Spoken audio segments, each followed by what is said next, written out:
Est-ce que vous avez remarqué que, apparemment, il n'y a pas beaucoup de différence entre un mariage civil et un mariage religieux? Parce que dans les deux cas, au centre de la cérémonie, il y a un échange des consentements. L'échange des consentements des époux à l'Église ne parle pas nécessairement de Dieu. Alors qu'est-ce qui fait que le mariage est considéré par l'Église comme un des 7 sacrements?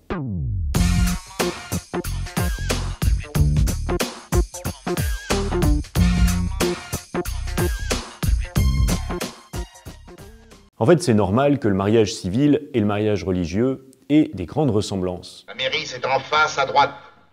Ici, c'est l'église. Parce que le mariage, c'est une réalité naturelle.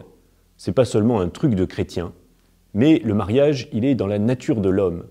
C'est naturel à l'homme de se marier. Alors qu'est-ce que vient faire Dieu dans cette réalité naturelle? Au moins 3 choses. La première, c'est que, comme chrétiens, nous reconnaissons que c'est pas parce qu'une réalité est naturelle que Dieu en est absent. Et au contraire, le Concile Vatican II dit que Dieu lui-même est l'auteur du mariage. C'est Dieu qui a inventé le mariage en créant l'être humain, homme et femme, différents et complémentaires. Ils sont faits l'un pour l'autre, faits pour se donner l'un à l'autre et se recevoir l'un l'autre. Dieu a mis dans chaque être humain comme un appel au mariage, comme une capacité fondamentale au mariage. Je vais peut-être vous surprendre, mais nous avons tous, d'une certaine manière, une vocation au mariage. Même moi? Oui.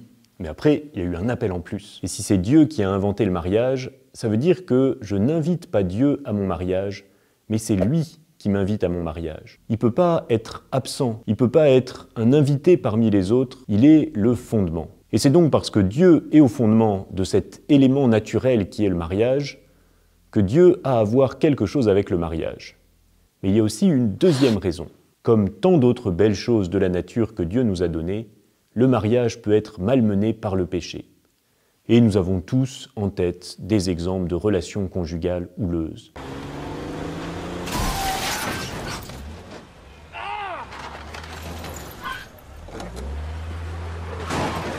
Et Dieu le sait bien. Et c'est pour ça qu'il ne laisse pas l'homme tout seul et qu'il est venu faire alliance avec l'humanité, spécialement en Jésus. Et donc, puisque le mariage est une réalité naturelle abîmée par le péché, Dieu donne sa grâce pour que le mariage soit restauré et pour que les époux soient soutenus dans cette vocation naturelle au mariage. Mais il y a encore plus, un troisième point. Le mariage n'est pas juste un sacrement pour aider les époux à vivre quelque chose qui peut être difficile ou blessé.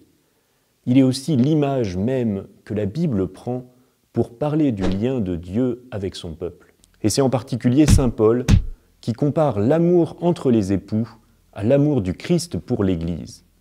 C'est un amour qui est libre. Comme les époux dans le mariage se donnent librement l'un à l'autre, le Christ s'est donné librement à l'Église sur la croix. C'est un amour qui est fidèle. Comme le Christ a aimé l'Église entièrement et jusqu'à mourir, les époux sont liés l'un à l'autre pour toute leur vie et sont appelés à vivre cette fidélité. Et c'est un amour fécond. Comme l'amour du Christ pour l'Église est fécond, il donne la vie. Et les époux sont appelés à ne pas refuser de donner la vie, à être féconds d'une façon ou d'une autre. Il y a donc 3 éléments, 3 piliers du mariage qui sont nécessaires. Et c'est important que les époux vivent ces 3 éléments. Oui, parfois on dit qu'il y en a 4, parce que la fidélité, il y a 2 versants.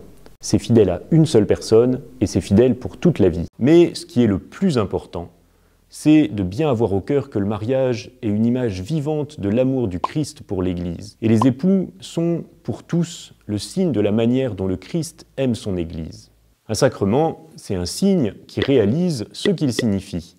Et c'est bien le cas pour le mariage. L'union des époux est le signe de l'amour du Christ pour l'Église. Cet amour qu'il pousse à nous sauver, à donner sa grâce. Et le sacrement du mariage donne cette grâce aux époux. Donc dans le mariage chrétien, il y a plus que dans un mariage civil. Et d'ailleurs, les célébrations ne se ressemblent pas tant que ça. Sans doute qu'il y a à chaque fois un consentement qui est donné, mais dans le mariage religieux, il y a en plus toutes les prières et la grande bénédiction nuptiale, qui nous montre bien qu'il n'y a pas seulement un oui échangé entre un homme et une femme, il y a aussi Dieu qui vient sceller cette union et l'enrichir de sa grâce.